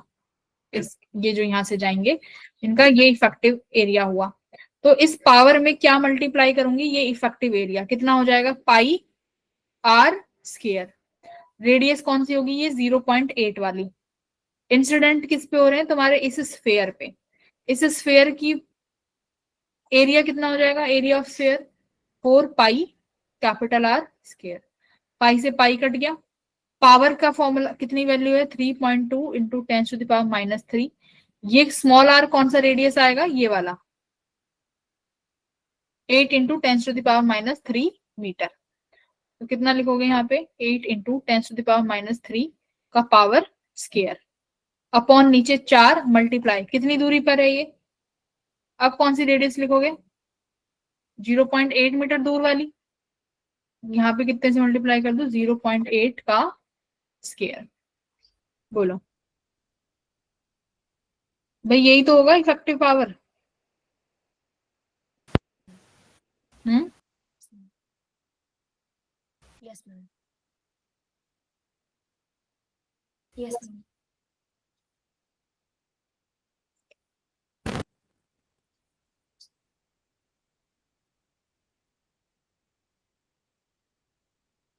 तो ऊपर कौन सी पावर है कि जो इंसिडेंट होंगे वो एरिया लिया है हमने, इंसिडेंट एरिया यानी ये वाली रेडियस का। इतने पे तो रेडियस पे इंसिडेंट होंगे, पाई आर स्क्वायर पे। और ये वाला इससे इतनी मीटर का दूरी पे है, तो ये वाला पूरा एक स्फेरिकल एरिया बन गया 4 पाई आर स्क्वायर, तो उससे डिवाइड कर दो, तो यहाँ से तुम्हारे पास इफेक्टिव पावर आ जाएगी। इफेक्टिव पावर को इस वाले फॉर्मूले में रख दो, नंबर ऑफ फोटोन्स आ गए।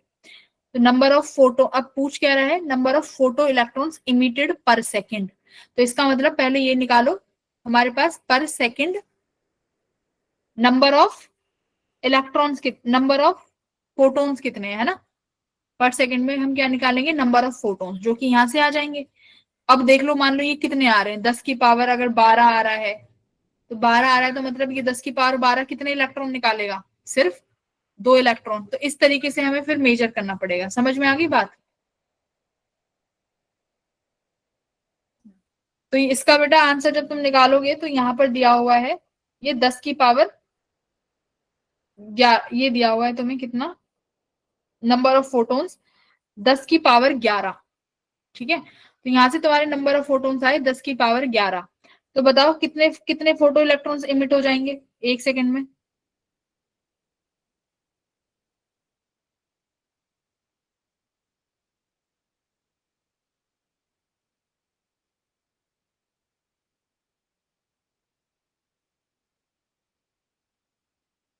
बताओ भैया, अगर तुम्हारे पास पूरे टोटल जो 1 सेकेंड में नंबर ऑफ फोटोन्स निकल रहे हैं वो 10 की पावर 11 निकल रहे हैं,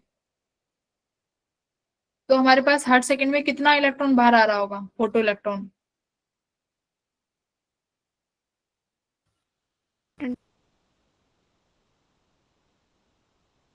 जी।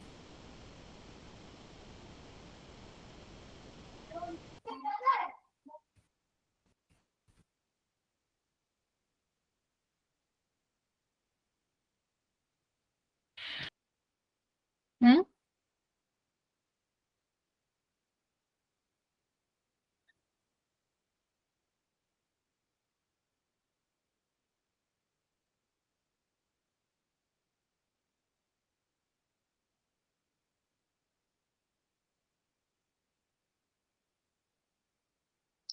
ये बहुत इजी है। अगर मेरे पास एक इलेक्ट्रॉन कितने में निकल रहा है, 10⁶ फोटोन में, ठीक है, तो मेरे पास एक फोटोन कितना निकाल पा रहा होगा, 1/1 फोटोन कितना निकाल पा रहा होगा, 1/10⁶, एक फोटोन इतना निकाल पा रहा होगा। कितने फोटोन की वजह से चेक करना है, 10⁻11 की वजह से। 10⁻11 में से कितने कितने निकल गए, ऊपर जाके माइनस कर दो, कितना आया, 10⁵ है ना, 10⁵ हो जाएगा यूनिटरी मेथड से। ठीक है, क्लियर हुआ।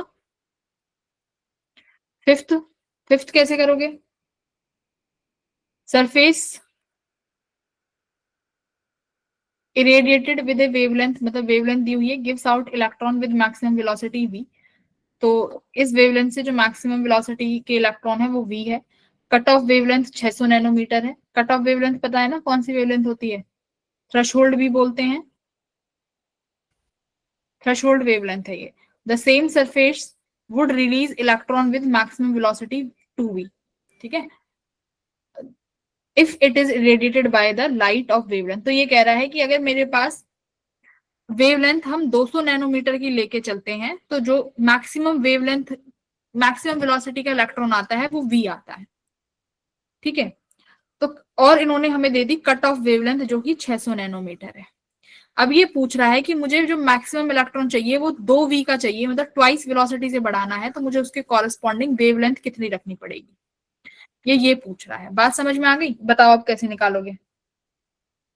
वर्क फंक्शन तो सेम रहेगा क्योंकि जिस सरफेस से इलेक्ट्रॉन निकल रहे हैं वो सरफेस तो चेंज नहीं करी। तो मेरे पास काइनेटिक एनर्जी का फॉर्मूला क्या है, काइनेटिक एनर्जी मैक्सिमम किसके बराबर होती है, h न्यू माइनस फाई। अब यहाँ पे न्यू किस में दिया हुआ है, c बाय लैम्डा में, तो यहाँ पे क्या लिखोगे, hc/लैम्डा माइनस फाई।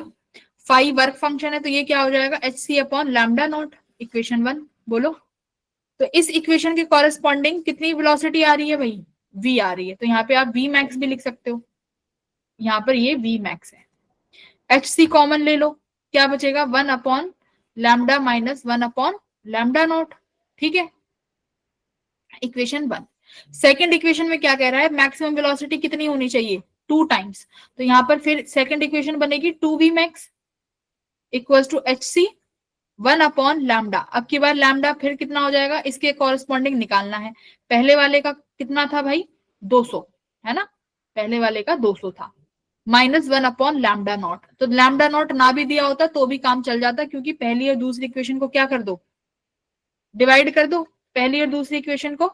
बोलो, तो ये v से v कट गया, sc से sc कट गया, तो क्या बचेगा, 1/2 इक्वल्स टू, वहां कितना बचा, 1/200 माइनस 1/लैम्डा नॉट डिवाइडेड बाय 1/लैम्डा माइनस 1/लैम्डा नॉट। सॉल्व हो जाएंगी ये वैल्यू सॉल्व हो जाएगी। यहां से लैम्डा नॉट निकाल, यहां से क्या निकाल लेना, लैम्डा निकाल लेना। बोलो, हो जाएगा।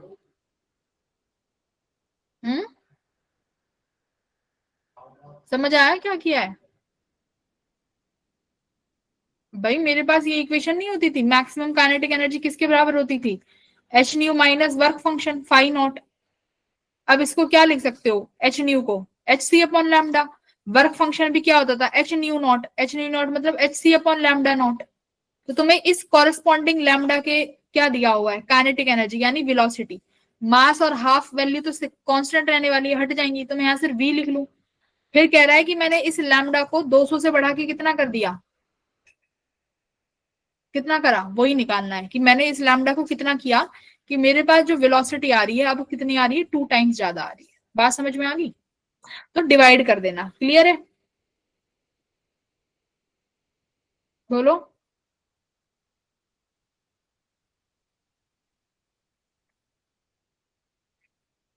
सिक्स्थ बताओ कैसे करोगे।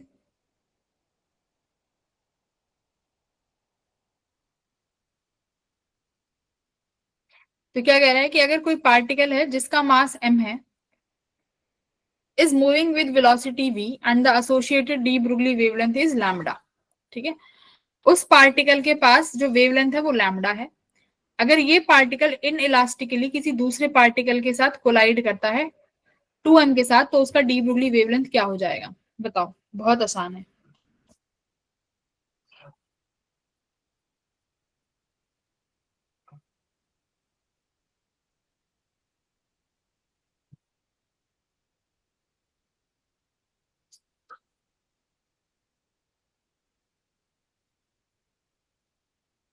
पूरी सिस्टम का वेवलेंथ क्या होगा?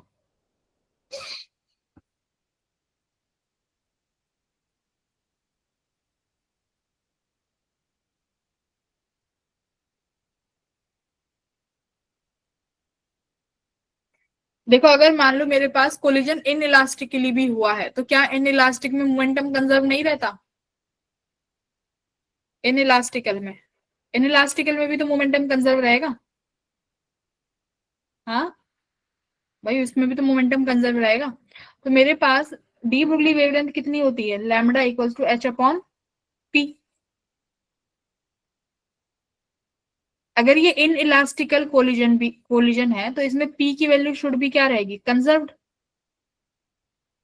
ये तो कंजर्व रहेगा मोमेंटम। तो इसका मतलब अगर तुम्हारा स्मॉल m 2m के साथ आके इन इलास्टिकली कोलाइड भी कर देता है, तो मोमेंट तुम्हारे पास क्या रहने वाली है? Wavelength should be remain same. समझ में आया? मान लो कि भाई स्मॉल m आ रहा है v वेलोसिटी के साथ, प्लस इनिशियली 2m के पास कितनी वेलोसिटी थी? 0। ठीक है, मोमेंटम कंजर्व करोगे। अब इन इलास्टिकली है तो मतलब m प्लस 2m हो जाएगा। इसकी वेलोसिटी कुछ v डैश बनेगी। बात समझ में आई? तो M V equals to 3m v dash. m से m कट गया, v किसके बराबर आ गया? 3v dash. करेक्ट। तो अब तुम नए पार्टिकल की लैम्डा डैश लिखोगे कि लैम्डा डैश आया h upon p dash. h as it is, p dash क्या लिखोगे? मास कितना है? 3m। वेलोसिटी कितनी लिखोगे? देखो, v डैश किसके बराबर है? v अपॉन 3 के। तो 3 से 3 कट गया, तो अभी भी momentum h upon M V रहा, जितना पहले वाले का था। m पार्टिकल का सेम रहा ना, तो मोमेंटम यहाँ कंजर्व है, तो इसलिए वेवलेंथ चेंज नहीं होगी। समझ में आया? तो एज इट इज रहेगी जो पहले थी, लैम्डा की लैम्डा ही रहेगी। बोलो बेटा। भाई ऐसे कैसे बैठे हो तुम, एकदम सुस्त?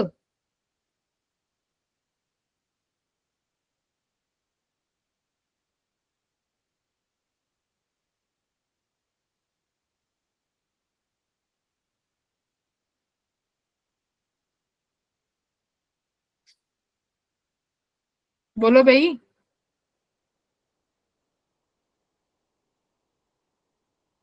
हेलो,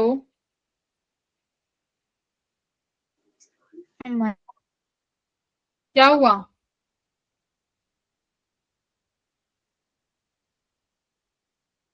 एकदम ब्लैंक क्यों हो गए?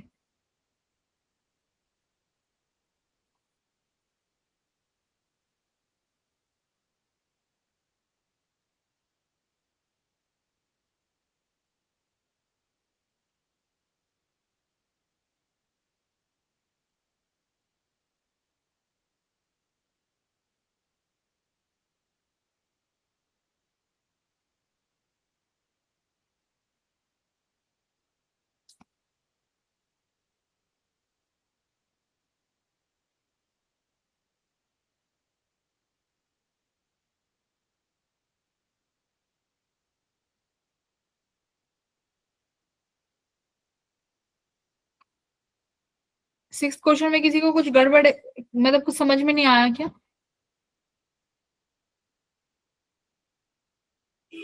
हाँ भाई, कैसे बैठे हुए हो तुम लोग? मॉडर्न फिजिक्स से तो बेटा बहुत क्वेश्चंस आते हैं, ऐसे कैसे कर रहे हो तुम? खुद से अगर सवाल नहीं लगाओगे ना, तो क्लास में आके ऐसे ही बैठोगे। ये फिजिक्स है। करो ये क्वेश्चन। सेवंथ कैसे करोगे बताओ? अभी कराया बालमर सीरीज वाला, कैसे करोगे seventh question? What potential an electron should be accelerated so that its de Broglie wavelength became equal to the wavelength of second line of Balmer series for He positive? Second line, Balmer की second line कौन सी है? Alpha, फिर आता है beta.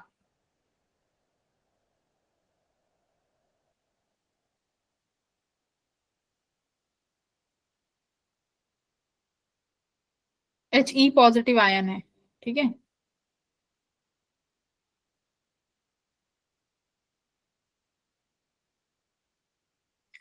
तो final क्या होगा, एन फाइनल क्या हो जाएगा यहाँ पे बार्नर सीरीज में, फाइनली कहां पर आएगा, 2 में। इनिशियली कहाँ था इलेक्ट्रॉन,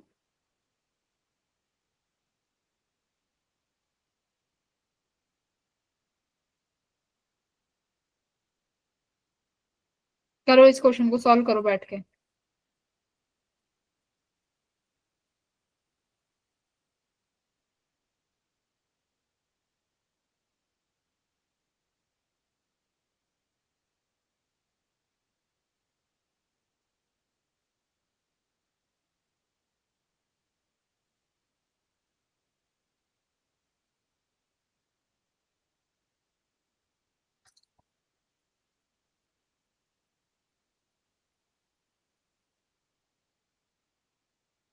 ये रही बार्नर सीरीज, देखो यहाँ पे ध्यान से।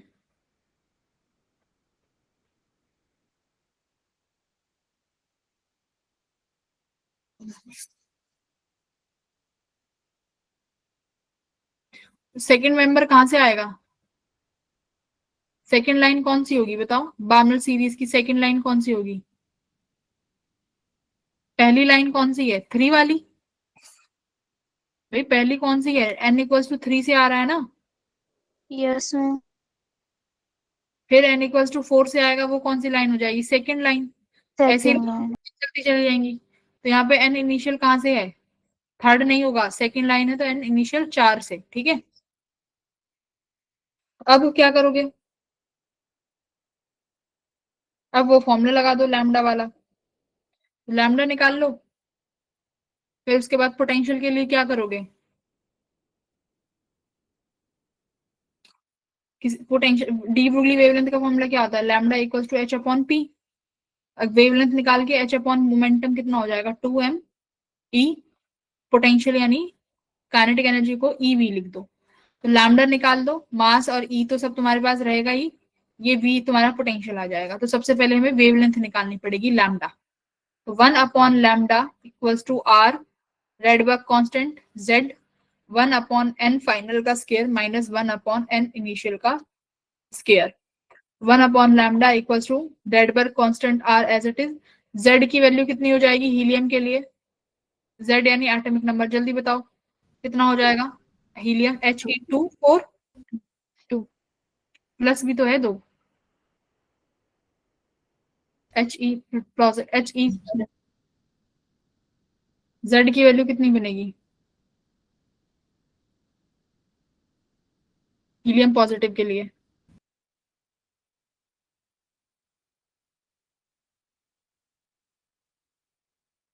वन।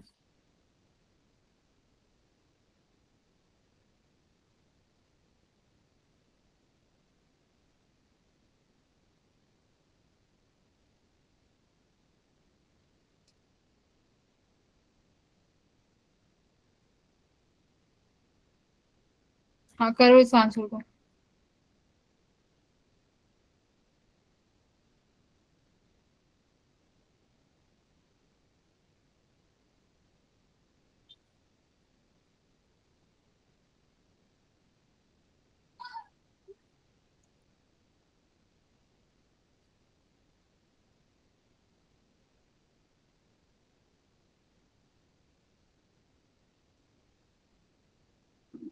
कर लोगे, आर जेड ये हो जाएगा 1/, फाइनली हम किस में आ गए हैं, 4 में, 2 × 2 = 4, 1/16। यहाँ से लैम्डा आ जाएगा, ये वाली लैम्डा की वैल्यू इसमें रख देना डी ब्रोगली वेवलेंथ वाले सवाल में, ठीक है। तो यहाँ से v आ जाएगा, ट्राई करना है इसको क्वेश्चन घर से, सारा करा दिया। 8th बताओ, ऐसे ही 8th कर लोगे। The ratio of de Broglie wavelength of an electron and an alpha particle which are accelerated from rest by a potential of 100 volt क्या होगा, एक इलेक्ट्रॉन है और एक तुम्हारे पास अल्फा है, तो लैम्डा किसके बराबर बताया था, h/मोमेंटम के। मैंने तुम्हें इलेक्ट्रॉन और अल्फा पार्टिकल की दोनों की लिखवाई थी in terms of √v, lambda = एक कांस्टेंट वैल्यू अपॉन √v के टर्म्स में लिखवाई थी।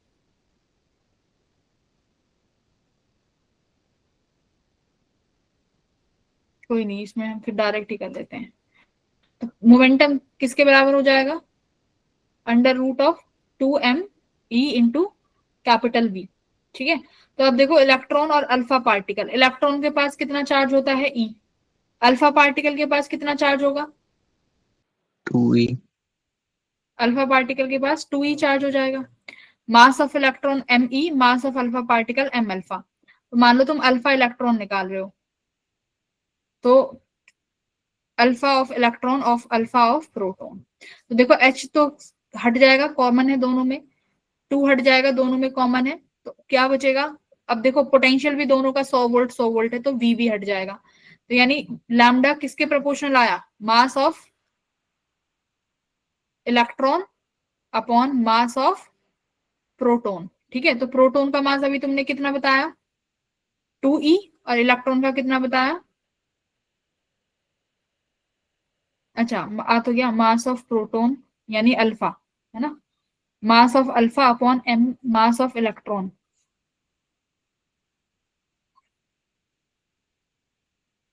मास ऑफ अल्फा 2e हो जाएगा, ये e हो जाएगा √2।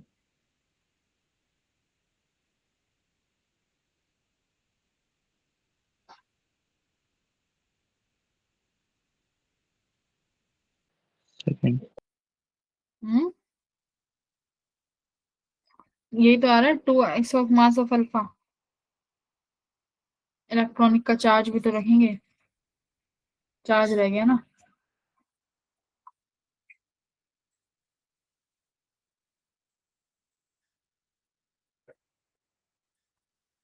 मास ऑफ इलेक्ट्रॉन और ये यहाँ पर चार्ज ऑफ इलेक्ट्रॉन, ऊपर आ जाएगा मास ऑफ अल्फा और चार्ज ऑफ अल्फा, कितना होगा चार्ज ऑफ अल्फा 2e, ई से ई कट गया, तो क्या आंसर आया मेरा, बी ऑप्शन, है ना।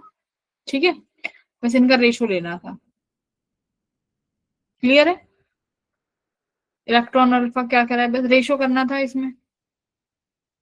एच कांस्टेंट हट जाएगा, वेलोसिटी इसका पोटेंशियल जो v है वो दोनों में कॉमन दे दिया, वो हट जाएगा, h और 2 हट जाएगा, तो किस पे डिपेंड कर रहा है, सिर्फ मास और इलेक्ट्रॉनिक चार्ज पे, करेक्ट। और ये इनवर्सली है, इनवर्सली प्रोपोर्शनल है ना, लैम्डा ई अपॉन लैम्डा अल्फा लिखोगे तो ऊपर क्या जाएगा, मास ऑफ अल्फा और चार्ज ऑफ अल्फा, अपॉन में क्या हो जाएगा, मास ऑफ इलेक्ट्रॉन और charge of electron.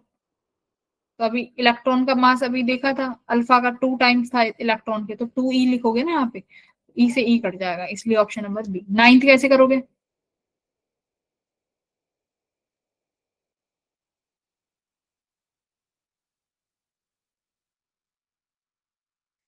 Maximum energy of the Lyman, the maximum energy of Lyman, देखो यहाँ पे ना एक ये छोटू गड़बड़ होगी, ये आर जेड स्क्वायर होगा, ठीक है। Maximum energy of Lyman series is this, the wavelength of the second line of the given series will be. तो ये लाइमन सीरीज है, लाइमन सीरीज में एन इनिशियल कहीं भी हो सकता है, फाइनली 1 में आना चाहिए। तो ये कह रहा है मैक्सिमम एनर्जी क्या होगी, मैक्सिमम एनर्जी के लिए कहां से आना पड़ेगा, फाइनली इन्फिनिटी से। तो इनिशियली, इनिशियल कहां से आएगा तुम्हारा इलेक्ट्रॉन, इन्फिनिटी से आएगा, अभी पढ़ा है ना कि अगर मैक्सिमम एनर्जी चाहिए तो इलेक्ट्रॉन को कहां से लेके आओ, इन्फिनिटी से। तो N final 1, N initially infinity है, तो मैक्सिमम एनर्जी इन्होंने बता भी दी कितनी है, 36 R0। तो एनर्जी कैसे लिखोगे आप, energy equals to 13.6 Z square, बाहर कॉमन आ गया, 1/n final square minus 1/n initial का स्क्वायर। बोलो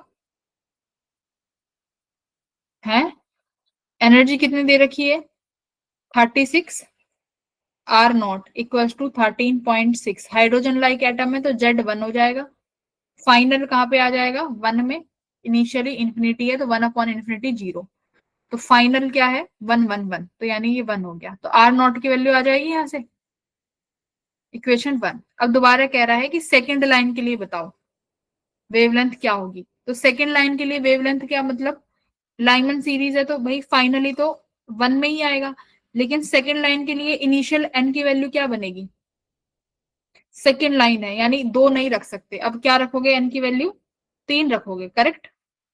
तो क्या रखोगे, एनर्जी किसके बराबर है, H C upon lambda equals to 13.6 final one minus 1/9। Clear हुआ?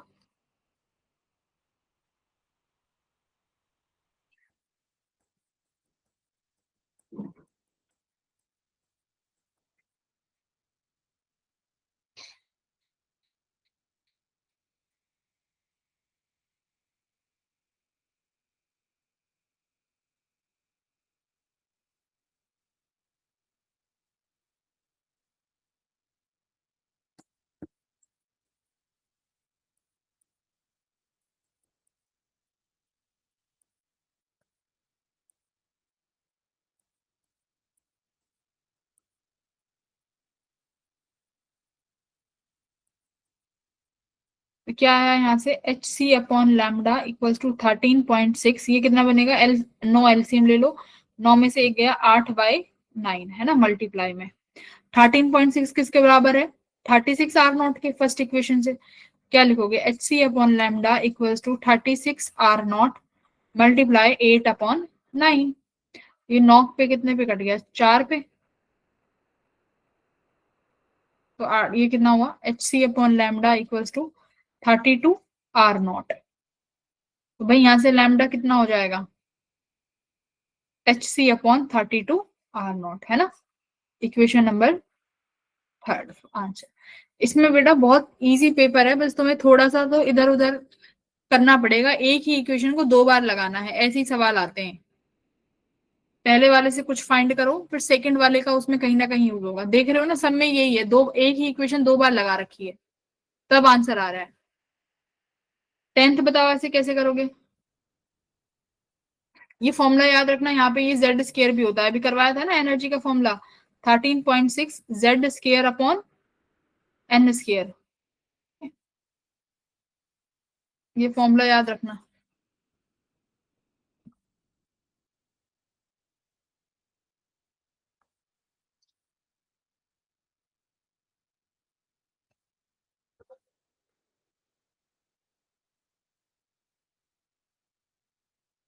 यहाँ कहीं पे भी जेड नहीं लगा रखा है ना।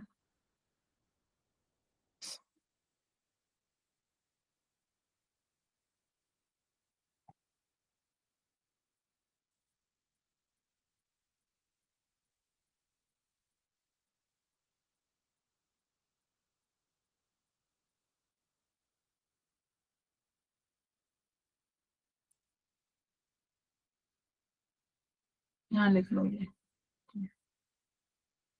जेड स्केयर, अगर एच यहाँ है तो ठीक है। ठीक है बेटा, तो ये पेपर एक बार ट्राई करना, बिना इसके तो कुछ नहीं हो पाएगा। तुम खुद से आज ट्राई करना इस पेपर को, ठीक है। सारे बच्चे ट्राई करेंगे बैठ के, जैसे अभी यहाँ बैठे हो ना, ऐसे नहीं होना चाहिए कि बैठे हुए हैं। मेहनत करो। Bye bye everyone.